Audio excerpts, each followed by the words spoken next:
Hello guys, bersama saya lagi dalam Alright Now Pod Channel. So, ramai ya warganet rakyat Malaysia di luar sana mengatakan ya betapa terdesaknya lebay-lebay hari ini dan sanggup menunggang apa sahaja. Termasuklah mimpi jadi sandaran. Itu antara komen-komen ya daripada warga maya. Dan begitu juga dengan yang terkini, sahabat semua, kenyataan terkini daripada Presiden Lebay Pas mengatakan beliau bermimpi bertemu dengan seseorang. Waduh, adakah mimpinya itu kerana beliau sedang tidur sebantal dengan individu yang pernah digelar oleh Pas sebagai Mahazalim, Maha Firaun dan sebagainya? Itu satu persoalan yang menarik ya untuk kita dengar pencerahan daripada Brother Iswardi. Jadi sahabat semua, tanpa membuang masa, ayo kita bersama-sama ya untuk menonton dan juga melihat pencerahan daripada Brother Iswardi ini. Mengulas mengenai perkara ini, saya tertarik dengan kenyataan Hadi Awang lah tentang baginda mimpi dan bagaimana cara kita menilai mimpi. 3 best exercises for plus-size tigers. For 3 weeks straight, I've been doing these home workouts.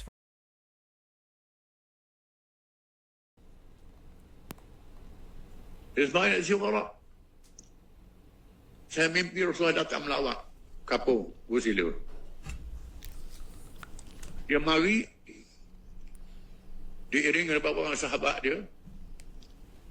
Orang nak kata apa ikut dia lah. Dia cerita.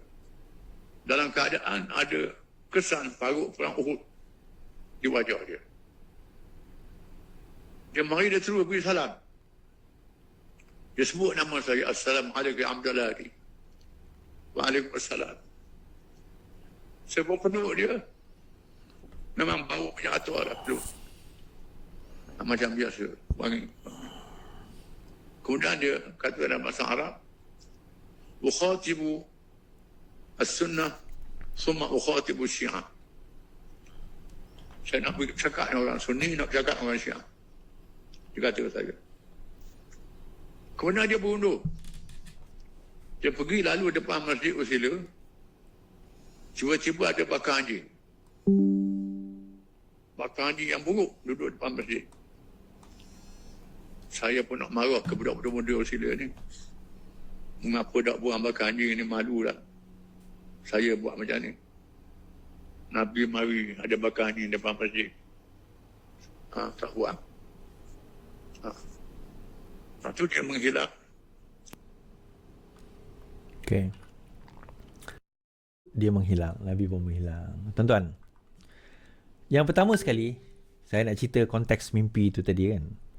Hadi Awang, Ustaz Hadi Awang mengatakan, banyak kali dah ni antara yang terkini lah beliau mengatakan bahawa dalam konteks nak menyatukan antara Syiah dengan Sunni, Ustaz Hadi Awang kata beliau bermimpi. Bertempiak, Allahu Akbar.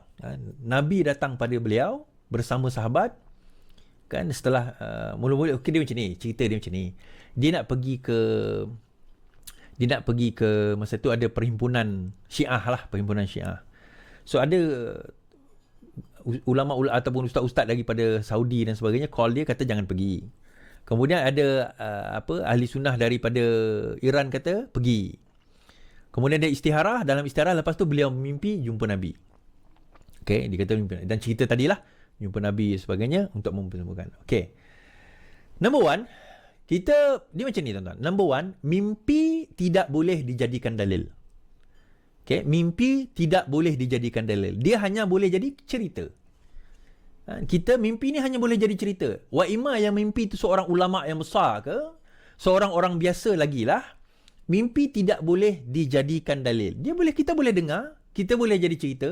Kita tak boleh juga kata engkau berbohong pun tak boleh. Tetapi kita pun juga tak boleh kata engkau berkata benar pun kita tak boleh. Kan? Kita tahu dalam hadis Rasulullah mimpi ni ada 3. Mainan tidur, sesuatu yang baik, sesuatu yang jahat datang daripada syaitan. Kan, sesuatu yang baik, sesuatu yang dihantar kepada kita, ataupun mainan tidur, ataupun sesuatu yang jahat ini dimainkan oleh syaitan. Kita tahu benda itu. Tetapi dalam konteks ini mimpi tidak boleh dijadikan hujah dan dalil. So kita nak dengar cerita itu boleh. Tuan-tuan, saya sarankan jangan, tak perlulah kita nak peleceh-pelecehkan mimpi Hadi Awang lah. Ustaz Adi Awang ni tak perlu.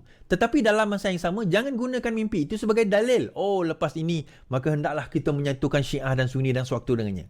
Bukan saya kata jangan satukan, tak. Bukan kerana dalil itu. Bukan kerana mimpi itu, tuan-tuan. Kan, bukan kerana mimpi itu. Dan mimpi ni sesiapa boleh bermimpi. Jangan anggap hanya ulama' je boleh bermimpi, tuan-tuan. Orang biasa boleh mimpi kalau dia mimpi. Dan saya tertarik dengan kata Dr. Mazhar kan. Kalau kita bermimpi, okeylah mimpi kita. Tetapi, macam mana kita nak tahu yang datang dalam mimpi kita itu Nabi? Sebab kita tak pernah jumpa dengan Nabi. Ada yang kata, ada satu hadis mengatakan bahawa kamu tidak akan bermimpi, maksudnya syaitan tidak akan menyerupai Nabi di dalam mimpi. Okey? Syaitan tidak akan menyerupai Nabi di dalam mimpi yang datang kepada kamu. Dia cerita dia macam ni, hadis tu. Hadis ni diberitahukan kepada sahabat-sahabat yang pernah jumpa Nabi. Okay? So, dia dah tahu rupa Nabi macam mana. So, bila di dalam mimpi, Nabi datang dalam muka yang, wajah yang dia orang pernah nampak, dia orang tahu itu memang Nabi, bukan syaitan yang menyerupai Nabi. Soalannya, kita ni, kita tak pernah jumpa Nabi. Kita tak ada gambar Nabi. Kita tak ada image Nabi. Kita ada gambaran, tapi tak ada gambar dia. So, siapa kata yang betul, muka wajah Nabi yang betul datang, yang itu syaitan tak boleh menyerupai.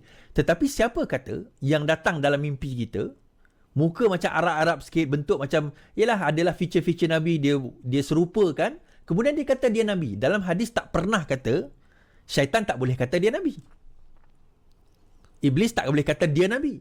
Cuma Iblis tak boleh menyerupai wajah Nabi yang sebenar. Tetapi dia boleh kata dalam mimpi, buatlah muka Arab sikit kan, ada celak sikit, handsome sikit, saya adalah Muhammad yang datang kepada kamu. Boleh tak? Boleh.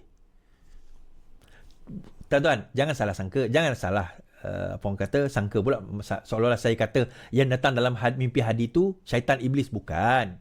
Itu bukan. Jangan. Poin saya adalah hujah, dalil, maksudnya datang Nabi di dalam mimpi kita itu bukan dalil, bukan hujah. Itu mimpi. Kalau datang kepada kita, hati kita seronok dan sebagainya, mungkin kerana kerinduan kita, alhamdulillah, itu rezeki kita. Dan sebenarnya tak perlu kita cerita ke orang. Tuan-tuan, saya nak kata, siapa kata saya tak pernah mimpi jumpa Nabi? Siapa kata saya, Iswardi Morni, tak pernah mimpi jumpa Nabi? Tak ada siapa boleh menafikan. Kan, cuma saya cerita tak cerita, itu cerita lain lah. Kan, adakah saya lebih mulia daripada orang lain kerana saya pernah mimpi jumpa Nabi? Tak. Itu adalah mimpi saya. Tidak menjadikan saya lebih mulia daripada orang lain. Alah, kau nak menipu Is. Macam mana kau tahu aku menipu? Adakah ada level-level tertentu menyebabkan kita boleh mimpi jumpa Nabi? Tak ada. Tidak ada. Oh, hanya ulama' je boleh mimpi jumpa Nabi. Specialnya ulama'. Tak ada, tuan-tuan. Dalam Islam, kita tidak ada kasta-kasta. Kita tidak ada level-level yang boleh mencapai satu-satu maqam. Semuanya ahsanul amalah. Semuanya amalan kita. Dan membawa kepada ini, kadang-kadang saya takut benda ini akan jadi satu kemelampauan. Sehingga menggunakan benda ini. Ini geng-geng mufti suka. Bukan mufti Perlis. Selain daripada mufti Perlis, sukalah geng-geng mimpi kan. Tak maaf lah saya kata kan. Itu dia bertakbir tu. Hanifah Maidin kata, terinspirasi mesej daripada Lipas, Hanifah kupas ancaman DAP. Muhammad Arifah Maidin berasa terinspirasi setelah membaca mesej daripada Bali daripada PAS yang bercakap tentang cahaya dan kebenaran mengatasi kegelapan dan kebatilan. Bekas Menteri Undang itu berkata, bagi mengulas dakwaan ancaman terhadap status quo di Malaysia oleh DAP yang sering dilontarkan pemimpin PAS sebelum ini, Hanifah mempersoalkan bagaimana DAP dengan segelintir wakil rakyat memegang portfolio kabinet yang boleh menggugat kedudukan orang Melayu Islam yang termaktub dalam perlembagaan. Saya buntu, saya tak dapat cari jawapan, katanya. Orang Melayu membentuk lebih 70% penduduk, lebih ramai gabungan Cina India. Jadi dakwaan untuk menimbulkan ketakutan itu tidak masuk akal. Terdapat hanya satu kesimpulan. Dakwaan itu mengarut, katanya. Hanifah kemudian menyentuh penurunan kadar kelahiran di kadar orang Cina dan India berbanding orang Melayu. Mengambil kira faktor ini membuktikan tiada ancaman pun kepada rangka kerja sedia ada pada masa hadapan. Satu, dua kenyataan media bendera asing tidak boleh dianggap sebagai ancaman itu wujud. Itu retorik hyperbolik. Retorika yang dibesar-besarkan.